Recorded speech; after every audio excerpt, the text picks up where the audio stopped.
You had Asim Munir, who is now Field Marshal, head of the Pakistani military, the most powerful Pakistani military chief perhaps ever. He visited Donald Trump not once but twice this year. Another visit is expected soon. What was it like watching those meetings take place? This is the man your dad once sacked as head of the ISI. Very close to Trump now. It's a problem. It's a problem for you guys as campaigning for his release. Definitely, definitely disheartened to see that. But you went to the US as well this year. You met with members of Congress on both sides of the aisle. You met with Richard Grenell, his close ally of Donald Trump, special envoy of his. Did you get anywhere in terms of these meetings, in terms of putting any kind of pressure on the US government to do something?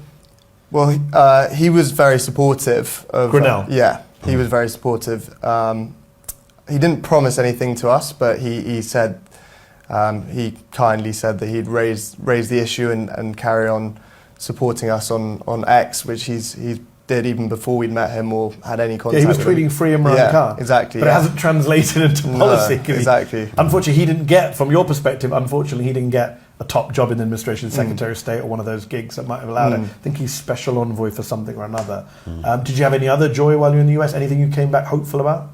There were a load of meetings, and we were somewhat confident by the end of it that we would be able to make some impact. But I think it seems that the grovelling that this Pakistan government is doing to America seems to be working and promising all the natural minerals and crypto as well. Crypto, whatever they can do to kind of bow Nobel down to Peace Prize. Nobel Peace Prize. They've nominated him once. I believe they're going to nominate him again. Shahbaz Sharif has said, which Donald Trump loves.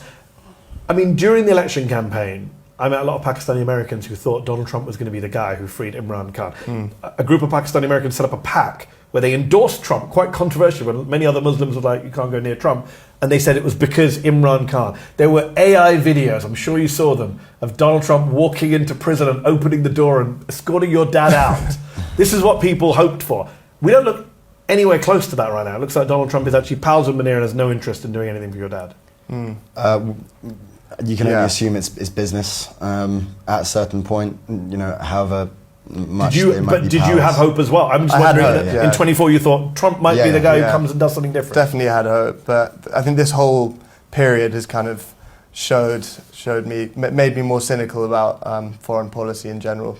I think most countries are quite self-serving.